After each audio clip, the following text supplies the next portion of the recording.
abrir el escritorio.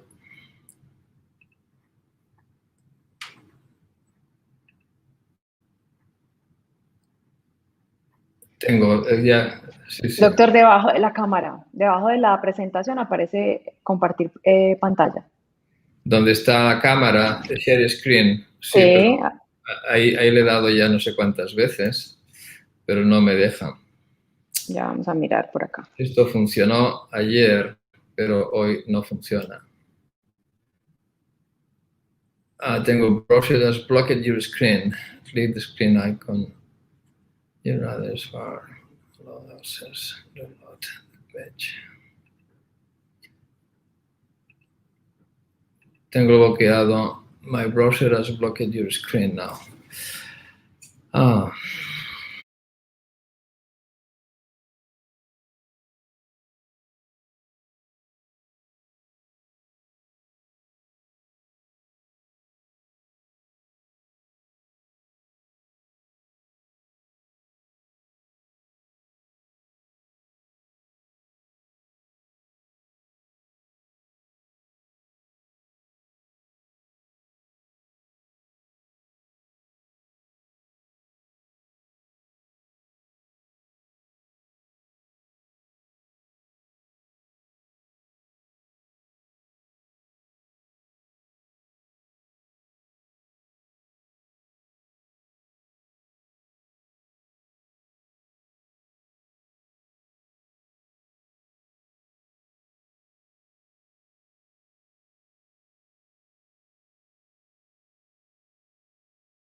Has blocked. Ahora, ¿me pueden ver la pantalla? Doctor, ya lo vemos a usted con su pantalla compartida y su presentación. Si gusta comenzar. Lo vemos. Bueno, lo que no tengo yo es el dominio de la presentación.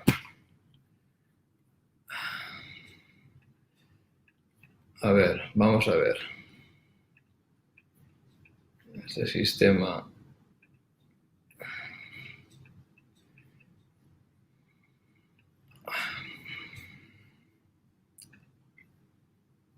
¿Ven ahora mi pantalla? Sí, ¿Ven doctor. ahora? Vemos ¿Ven mi la pantalla? Doctor, ¿Ven ¿puede mover cerrar?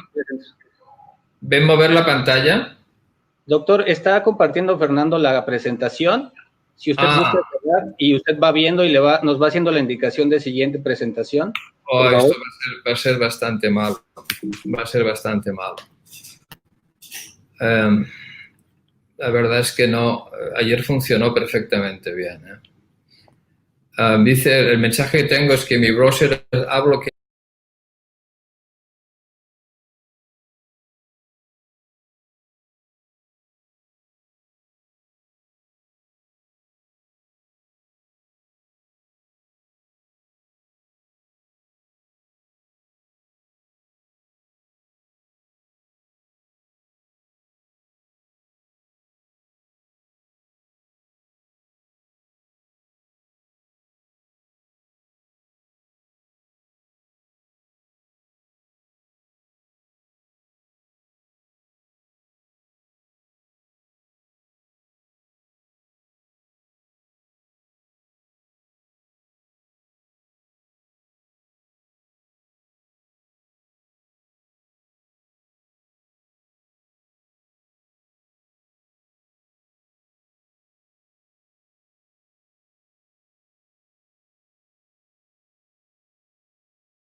De distorsión por parte de los latidos cardíacos. Todo esto hace que a la hora de desarrollar endoprótesis a nivel de la aorta torácica tengamos que tenerlo en cuenta. Y evidentemente Bolton Medical en su momento y ahora Terumo Aortic lo está siguiendo para poder ofrecernos los mejores productos. Pase a la siguiente. Esta diapositiva resume lo que es el la historia de Relay. Relay tiene su inicio en el año 2004, como os decía, hace ya más de 15 años. Y el primer implante fue realizado en Europa en el año 2004 y recibió la marca CE en el año 2005.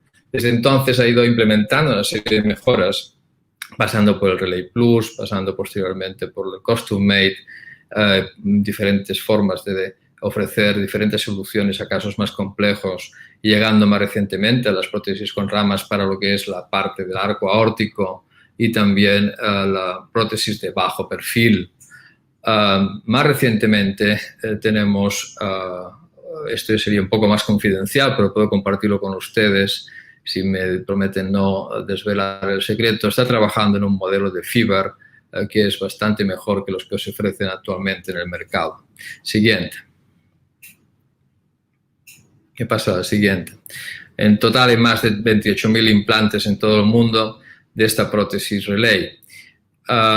Relay tiene inicialmente una como os decía, focalizada en resolver problemas de la aorta y esto da una serie de robustez en su diseño, fundamentalmente lo que sería el clasp proximal, que fue una patente original para este tipo de device, la posibilidad de tener el control release de la parte proximal de la aorta y tener mejor y más ajustado deployment en la zona proximal de la aorta torácica.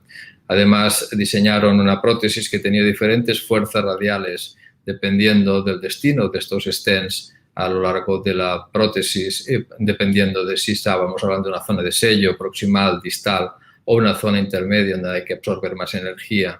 A la vez que también tiene como forma única el dual sheath, el sheath interno, que es un sheath más flexible que permite de una forma más cariñosa abordar el arco aórtico y más flexibilidad en las situaciones de tortuosidad grave.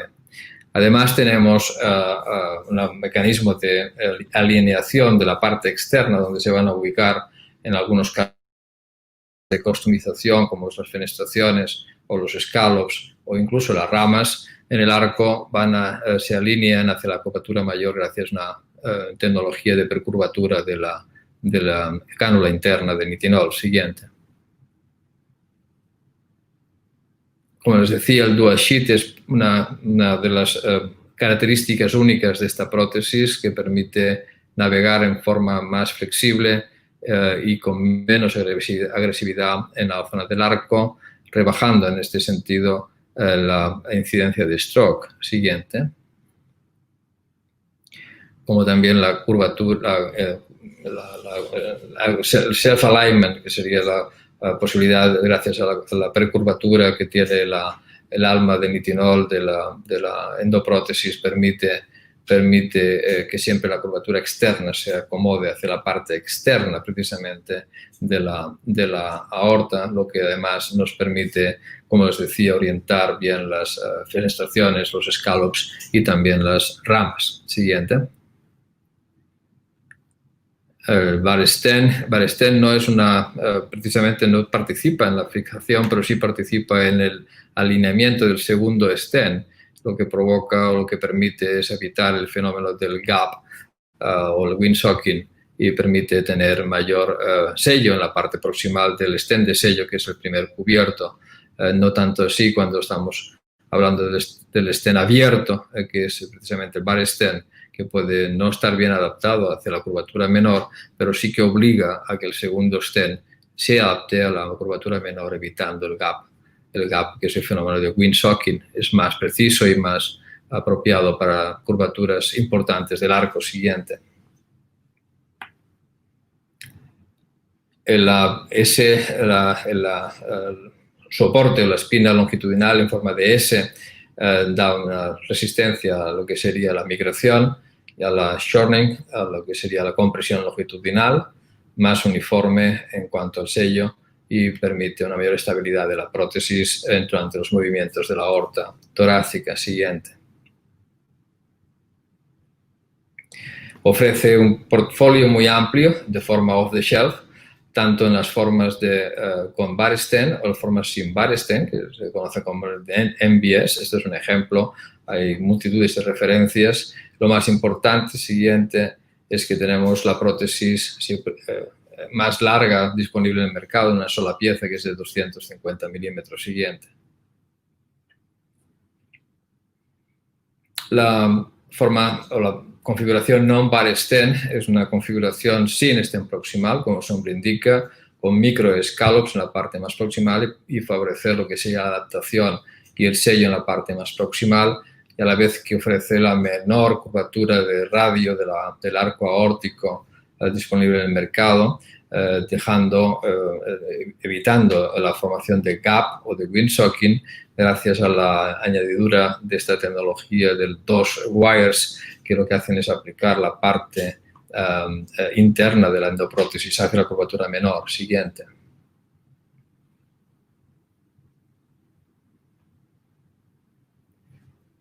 Aparte de todo lo que es off the shelf, que es amplio y variado, Relay también tiene la parte de customización, que veremos a continuación. Siguiente. Empezaremos hablando ahora de alguna evidencia, hablando del Restore One, que fue el primer estudio publicado en Journal Vascular Surgery en el 2011. Es un estudio multicéntrico. Siguiente.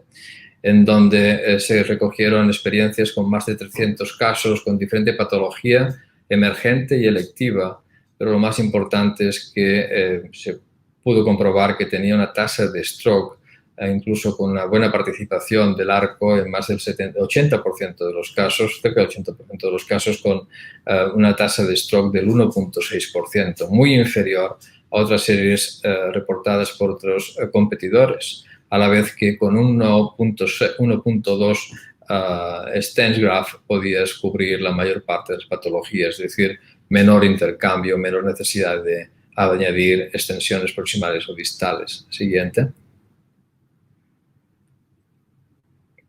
Este estudio o registro, que es un estudio observacional, como os decía, presenta además ser un estudio de real life, con esta tasa tan pequeña de 1.6% de stroke, lo cual beneficia, por supuesto, y posiciona la prótesis en un rango de más beneficio que otros competidores en el mercado. Siguiente. Además, esto reportaba, evidentemente, la seguridad, confirmaba la seguridad, la eficacia de esta endoprótesis en diferentes situaciones emergentes y no emergentes, en diferentes patologías, trauma, disección, aneurismas, penetrating ulcers, y con esta tasa tan baja de stroke. Siguiente. Si bien la tasa de stroke con el Restore 1 ya fue importante, al cabo de unos años, en el 2016, publicamos otra serie, tan solo en pacientes selectivos, donde esta tasa de stroke, incluso con la involucración del arco en el 68% de los casos, siguiente, que se encontraba en el 0.6%. Esta es la tasa de stroke más baja publicada nunca en relación al TIVAR. Siguiente. Volveremos sobre este punto cuando hablemos del arco más propiamente dicho. He incluido aquí unos datos procedentes del estudio de la FDA en la fase 2, donde veis que tenemos en comparación con otros competidores, por lo que hace referencia al Endolit tipo 1, un 0% desde la primera perioperatorio hasta los 5 años de seguimiento con la Relay Plus. Siguiente.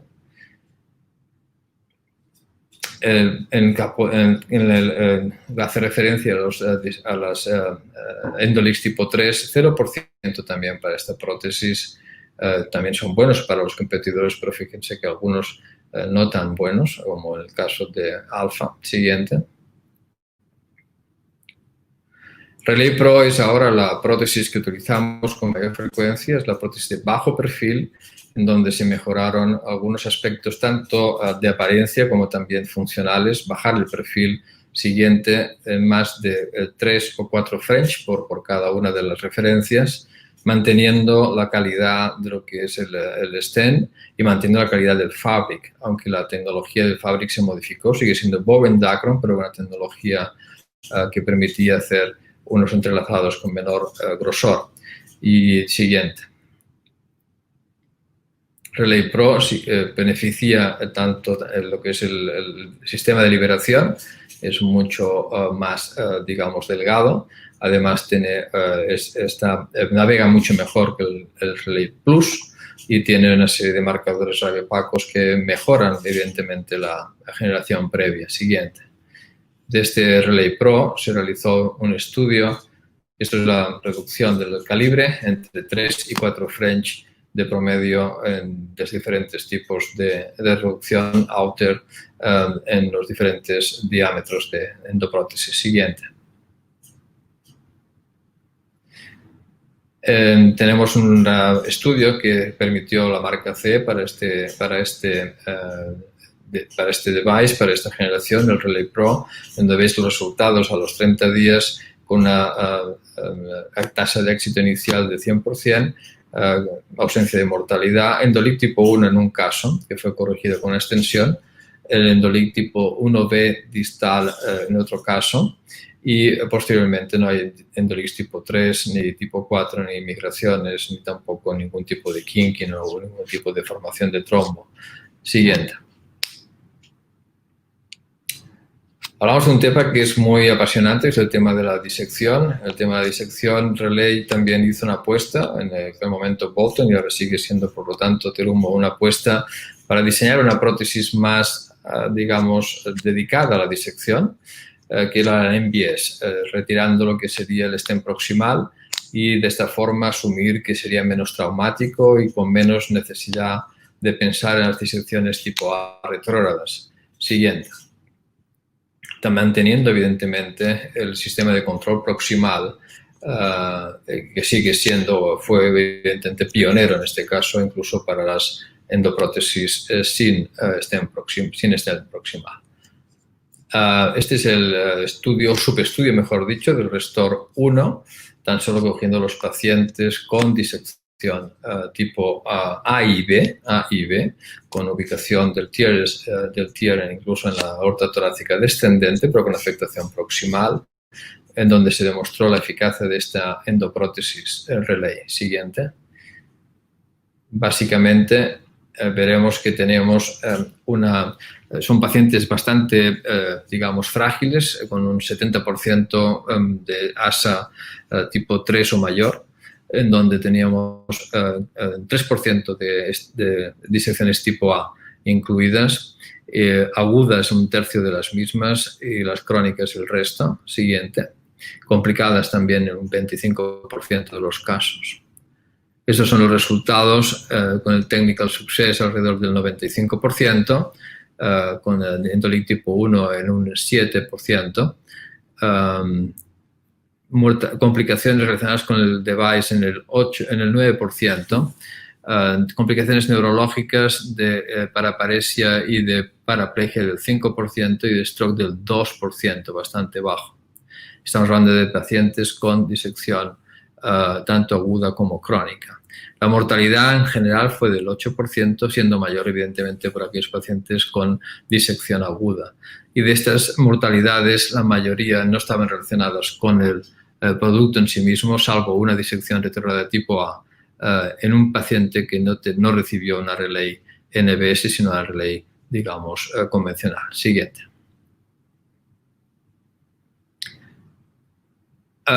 Si hablamos de las ramas, y empezaríamos por las ramas cercanas a los troncos supraórticos, cuando afrontamos patología de este estilo, al menos en esta institución, sigue siendo la cirugía abierta el gold estándar. No obstante, hay pacientes que por diferentes motivos pueden beneficiarse más del tratamiento endovascular. Para ello, siguiente, hay diferentes, digamos, inventos para en combinación cirugía abierta, cirugía endovascular, digamos, lo que se llaman reparaciones híbridas, los stents paralelos, las prótesis ramificadas, las fenestraciones, bien sean in situ, bien sean ya es proceso, bien sean modificadas por el propio cirujano, o incluso los scallops, las escotaduras. Siguiente. El Relay, en conjunto Terumo Aortic, tiene diferentes ofertas para esto. Siguiente. Ofreciendo un abanico amplio de soluciones, especialmente de la mano de lo que sería la fórmula customizada, que para su interés decirles que menos en nuestra latitud tan solo se demora 3 semanas desde que se ordena la prótesis hasta que se recibe en el hospital, llegando siguiente a poder trabajar en el arco, inclusive en la aorta ascendente, si es necesario, para disecciones tipo A. En el arco tenemos una serie de retos, una serie de problemas, que hay que adaptar la prótesis a la conformabilidad que tiene la aorta, a la configuración anatómica. Hay que ser muy precisos en el despliegue, el stroke, el ictus sigue siendo un efecto secundario temible. La disección tipo A retrógrada, evidentemente que también lo es, y luego no ocluir las ramas también es un buen propósito para este tipo de abordaje. Siguiente. Existe una anatomía, específicamente una geometría del arco que es realmente particular, que se tiene que tener en cuenta los 3 ejes del espacio para poder imaginar cómo se tiene que adaptar una prótesis a este nivel. Y además todo esto en movimiento. Siguiente. En donde coinciden una serie de factores y fuerzas de dinamismo muy importante, una compliance muy alta a nivel de la aorta ascendente en comparación con el resto de la aorta. Siguiente. Y una serie de fuerzas de shear stress y de velocidades que hay que vayan pasando, si quiere, que van a ser también a tener que tenerse en cuenta para poder desplegar una prótesis y sobre todo para mantenerla en posición durante el tiempo. Bolton desarrolló, Terumo ha desarrollado una serie de simuladores para este propósito, como pueden ver aquí en esta diapositiva, en donde someten a sus endoprótesis multiplicando el ciclo para ver la durabilidad de sus endoprótesis en estas posiciones un tanto extremas. Siguiente.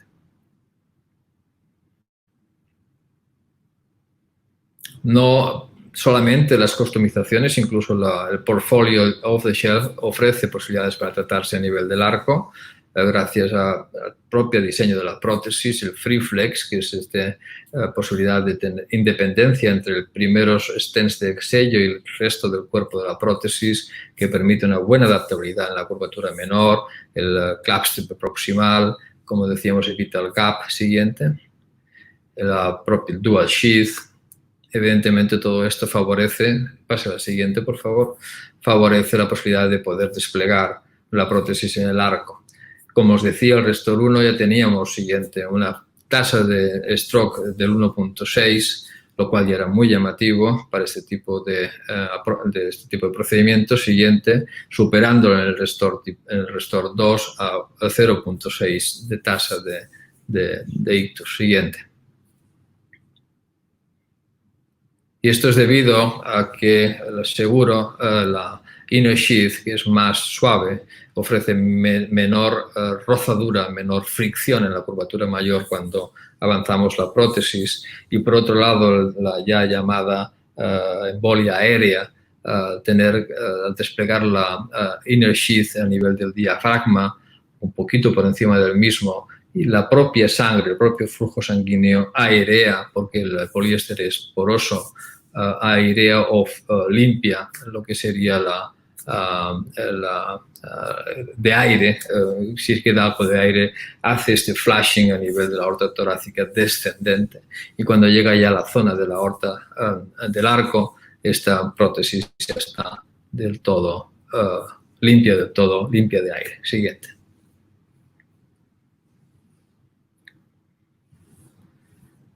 Hay experiencias, hemos tenido experiencias concretamente en aorta ascendente con una gran precisión a nivel del arco proximal, a nivel de la aorta ascendente. Siguiente. Consiguiendo una perpendicularidad excepcional, cosa que no es tan fácil conseguir en otro tipo de prótesis. Incluso en su momento hasta customizamos el delivery system para hacerlo más corto y sin nose cone, porque en el caso que están viendo aquí tiene un pental hecho con una prótesis mecánica y por lo tanto no se podía cruzar. Tuvimos que dedicar o diseñar una prótesis sin nose cone introducida por la subclavia izquierda. Siguiente. Siguiente. Con un excelente resultado, como pueden ver aquí. Siguiente. Fenestraciones, scallops, siguiente. Son tecnologías aplicables en casos seleccionados Y pueden ver aquí un ejemplo muy ilustrativo de cómo una aneurisma sacular permite tratar con una prótesis simplemente sin hacer ningún tipo de bypass en casos seleccionados, como les decía, con una prótesis con scallop que compromete subclavia, carótida izquierda, como pueden ver aquí, parte del ambiente brachiocefálico. Siguiente.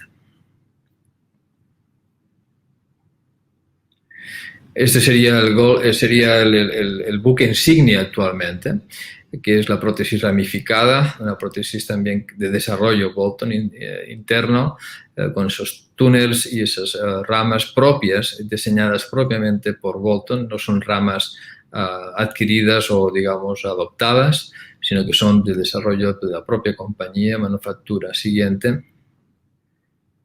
Esta prótesis incluso ahora se dispone con el sistema de Pro con bajo perfil y liberación muy controlada. Técnicamente es sencilla de poderla desplegar, pero existen una serie de limitaciones, como veréis a continuación. Siguiente. Utiliza un 24 French externo. Estas son las ramas diseñadas propiamente con liberación también controlada de las mismas. Son los bridge stands. Siguiente. Con el sistema también del lock stand, que viene heredado del aterumo de la treo, de las ramas a nivel de treo, de las patas ilíacas. Siguiente. Impidiendo el dislodgement y también, evidentemente, sometida a test de fatiga. Siguiente.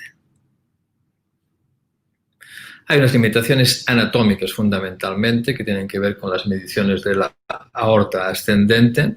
En el caso de Bolton, el máximo diámetro serían 43 milímetros, y si son 42 mejor que no 43, y una serie de longitudes que tenemos que tener presentes. Siguiente.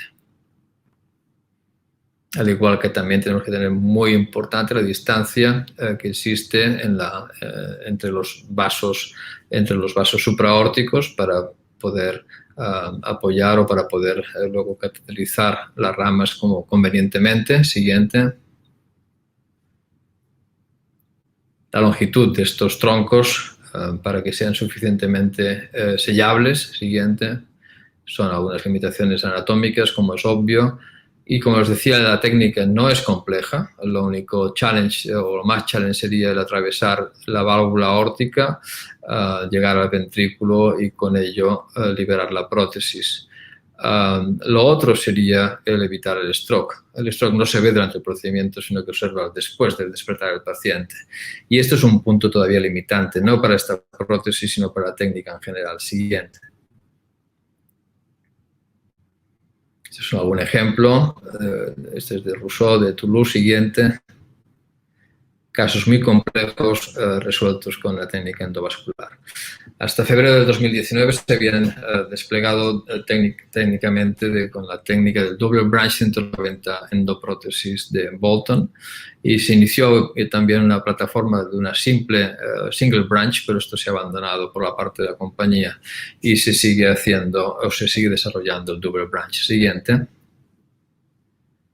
En average, como verán aquí, tenemos una mortalidad hospitalaria del 7%, y este sería para mí el peor punto, es el stroke del 10%, todavía es alto.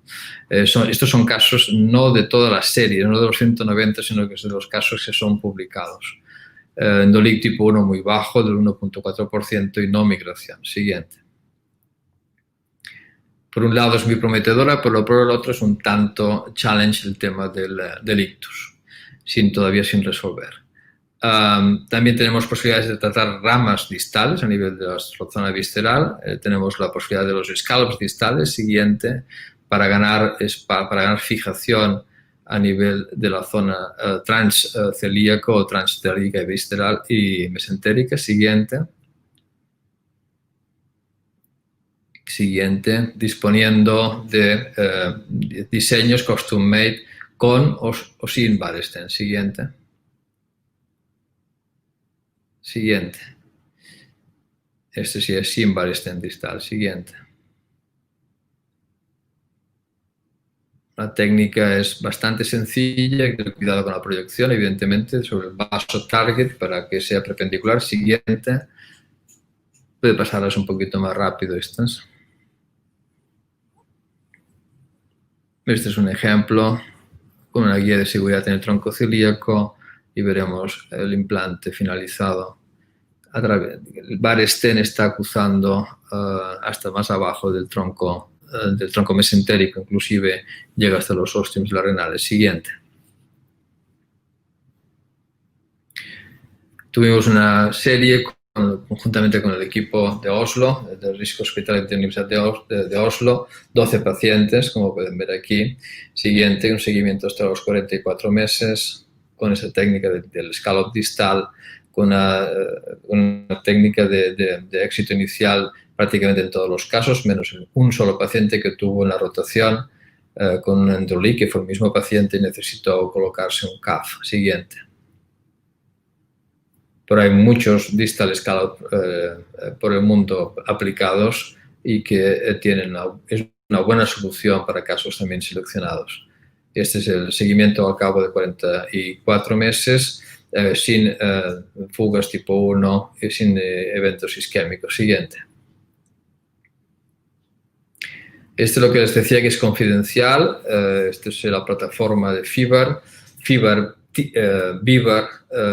basado en Treo como Endograph, y sistemas de liberación pueden ser Relay. Siguiente. Les puedo decir que es más segura, es del perfil más bajo y tiene algunas ventajas con respecto a nuestro gold standard actualmente, que es la prótesis de Cook, pero de momento está desarrollándose en Sunrise de forma un poco lenta para mi gusto, pero les digo que tiene muchas ventajas y que quizá todavía les falta convencerse a Terumo de la riqueza tecnológica que tiene esta prótesis para tratar aneurismas tóraco-abdominales. Siguiente. Este es un caso que realizamos. Se han realizado 4 casos en el mundo, 2 en mi institución. Este es uno de nuestros casos al cabo de un año. Siguiente, con unos accesos realmente ominosos, no aptos para otro tipo de prótesis. Todas estas experiencias de Terumo con Aortic se van a reflejar en el registro que está iniciándose, que se va a iniciar debido al coronavirus, se ha retrasado su lanzamiento, que es el Tiger, en donde evidentemente toda la patología, experiencia torácica y tóraco abdominal y a nivel del arco se verá reflejada en un macro registro. Siguiente. Siguiente. En definitiva, pues, Relay representa un desarrollo continuado en innovación y desarrollo para TIVAR, focalizados de inicio en TIVAR, que Relay ofrece una gran conformidad y una gran precisión a la hora de desplegarse en la parte proximal y distal de la aorta, con unas muy bajas tasas de stroke, y que la plataforma Custom Made amplifica evidentemente las indicaciones, a la vez que también permite jugar con las zonas donde existen ramas importantes de la aorta. Y disculpen digamos, el malentendido técnico, pero a veces la tecnología tiene ese tipo de chismes que nos ponen un poquito a prueba. Gracias por su atención y estoy dispuesto a contestar las preguntas que a ustedes les plazcan. Doctor, muchas gracias. Nuevamente pedimos disculpas por estos errores tecnológicos que nos suelen suceder. Pero bueno, quería agradecerle por su charla. Quería preguntarle sobre la plataforma de Treo para FIVAR. ¿En cuánto tiempo podríamos ver esa plataforma afuera? Esta respuesta quisiera tenerla, pero nunca me la han dicho. Nunca me han dado una respuesta cierta. El caso que he visto aquí se realizó en el 2018. Llevamos 2 años con el desarrollo. Esto después se interrumpió con lo que sería la adquisición por parte de Terumo, por un lado. Yo confío que una vez esté todo en la compañía, esté todo asentado, esto se pueda desarrollar con mayor rapidez, pero al final es una decisión de compañía y poco puede influir, o lo que pueda influir, que de verdad créanme que lo voy haciendo. Pero ojalá tuviéramos mañana, porque, como les decía, ofrece ventajas, permite, entre otras cosas, poder abordar anatomías con dificultad de acceso, permite abordar por abajo y por arriba las fenestraciones, o sea, podemos ir por el brazo y podemos ir por abajo simultáneamente. También lo ofrece esto Anaconda, pero Anaconda está limitada y la plataforma que les he presentado así muy de pasada, es muchísimo mejor. Hola Vicente, muchas gracias por tu excelente presentación. Quería hacerte una pregunta básicamente en el arco aórtico. Debido a que el stroke es la principal morbilidad de estos procedimientos, uno, usas filtros de rutina y dos, si ya están diseñando la endoprótesis con 3 ramas o van a seguir solamente con la opción de las 2 ramas. Es una pregunta importante. El stroke es algo que nos preocupa. El trabajar con filtros no lo hemos hecho nunca. No es lo mismo trabajar para una prótesis con ramas en el arco que trabajar con TAVI. Para TAVI sí que es algo interesante, puesto que los filtros se encuentran fuera de lo que sería el campo de actuación, el campo de máximo foco, pero cuando tú tienes que poner, además de las ramas, los filtros, es demasiado artilugio compitiendo en la misma zona anatómica. No creo que por ahí venga. Lo que utilizamos es el pinzamiento carotidio. Pinzamos la carótida cuando manipulamos, cuando liberamos la prótesis.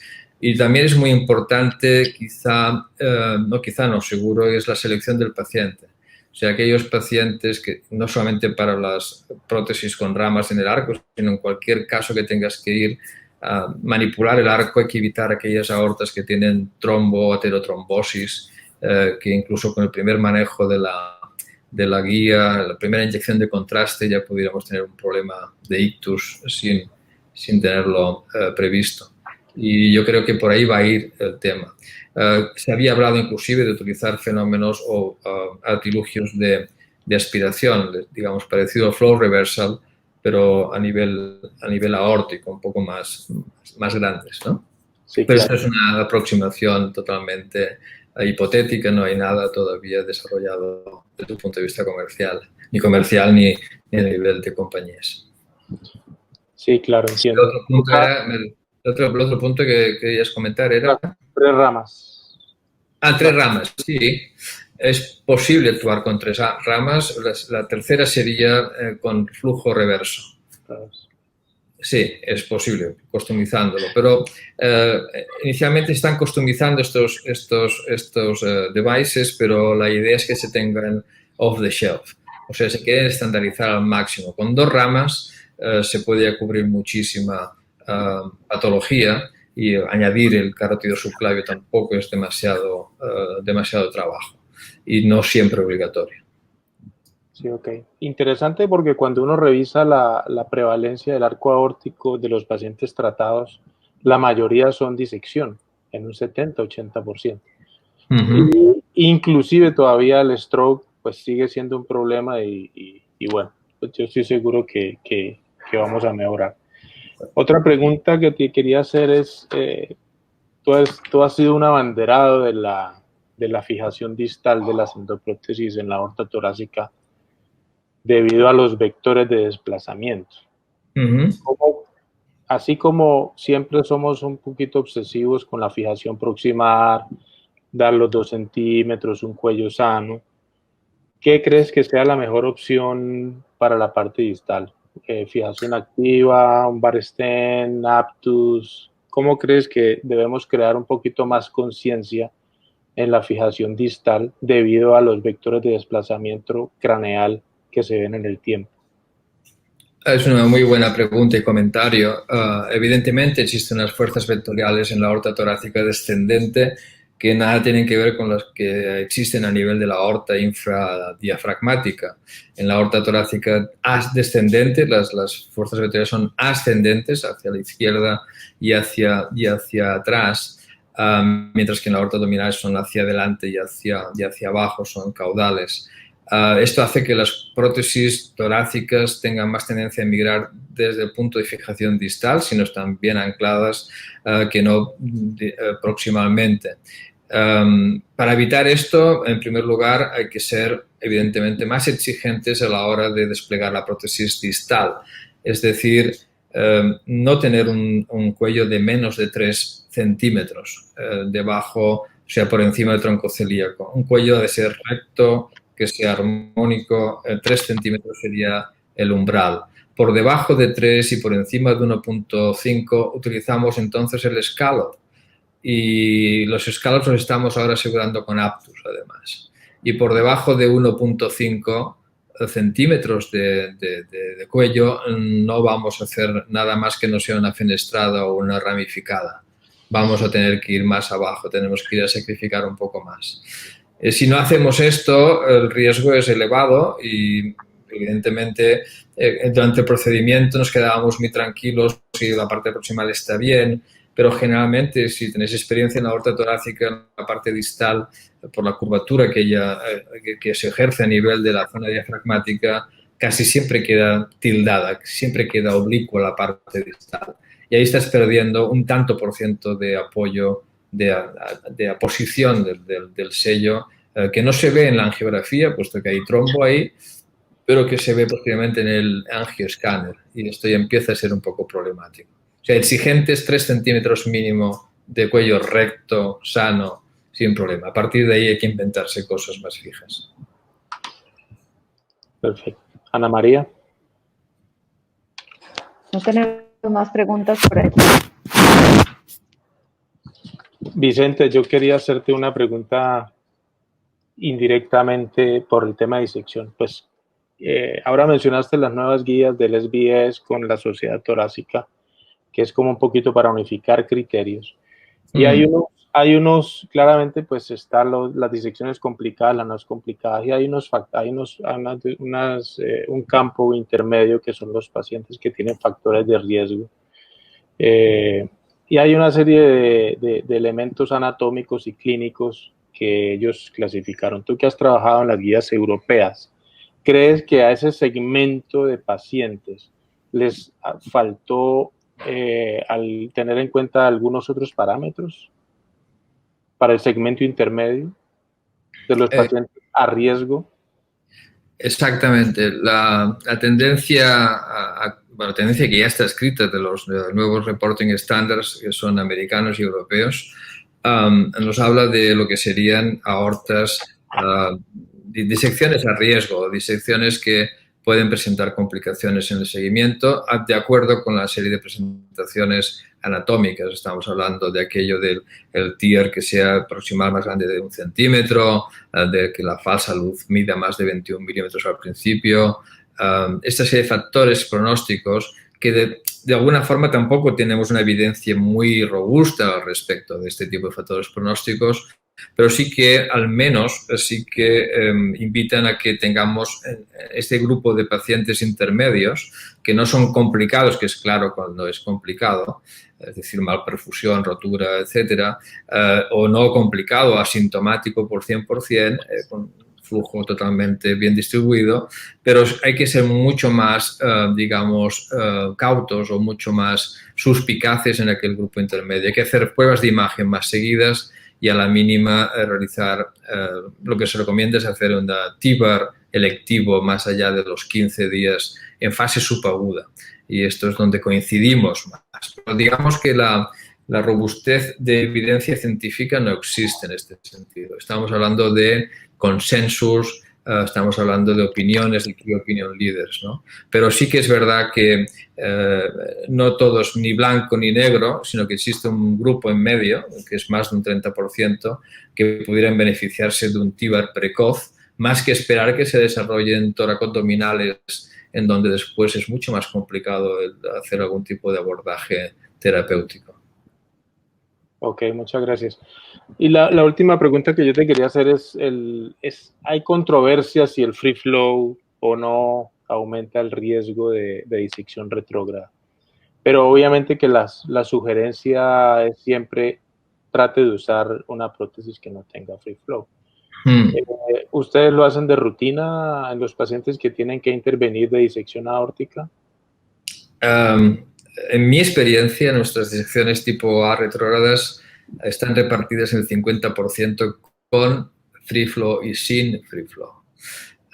Es decir, no creemos que el diseño por sí solo sea la causa de una disección retrógrada. Hay más factores. Entre otros sería la aposición del stent, sea con o sin fibra, sea con free flow o sin free flow, que sea paralelo a lo que sería la configuración de la aorta. Si está compitiendo, bien sea compitiendo con la geometría, bien sea con free flow o sin free flow, con el movimiento y la presión de la aorta acabará arañando o dañando la íntima y puede causar un nuevo TIA a ese nivel. O sea, tiene que ser lo más paralelo, bien sea con free flow o sin free flow. El segundo punto es la hipertensión. Muchos pacientes en el postoperatorio pueden estar excesivamente hipertensos y esto crearía todavía mayor cizallamiento en la zona de anclaje y pudiera, en estas aortas que los que hemos operado abierto, disecciones, sabemos que son muy frágiles, podría también, de hecho, otro factor de riesgo. Y también lo es, por ejemplo, el hecho del oversizing, o sea, un exceso de radial strength, de fuerza radial, también por sí solo puede hacer también crear nuevos agujeros y crear disección tipo A retrógrada. Pero no creo que sea el diseño en sí mismo free flow versus no free flow, porque en mi experiencia, por ejemplo, te he dicho que estamos al 50%. Ok. Ana María. Bueno, no, les queremos dar un agradecimiento, doctor Riambau, doctor Carbonell, por haber estado con nosotros hoy en este webinar. Le doy de nuevo entrada al doctor Jorge Ulloa para hacer la despedida y agradecer su presencia y la de todos los asistentes. Micrófono. El micrófono, doctor Ulloa. ¿Me oye? Ahora sí. Este impasse técnico fue mío. Más fácil de solventar. Doctor Riambau, en nombre de la Asociación Colombiana de Cirugía Vascular y Angiología, muchísimas gracias por habernos acompañado, por haber separado su espacio en la agenda a estas altas horas allá en España. Y será una de varias invitaciones que le vamos a extender y que esperamos contar con la gentileza y su conocimiento. La doctora Ana María Botero, el doctor Juan Pablo Carbonell, muchísimas gracias por la moderación. Son expertos nacionales, expertos en este tema y realmente vamos a seguir con esta línea. Hemos trabajado previamente con temas de pie diabético, con temas de patología venosa y estamos dando el inicio a esta tendencia de patología aórtica en nuestra asociación también para seguir los lineamientos y balancear las cargas que no sean solamente de bajo flujo, sino también meterle el alto flujo, que es interesante. Muchas gracias, un abrazo muy grande y una feliz noche, doctor Riambau, y a todos ustedes una feliz y productiva tarde. Muchas gracias a todos. Muchísimas gracias. Muchas gracias a todos. Gracias. Sin olvidar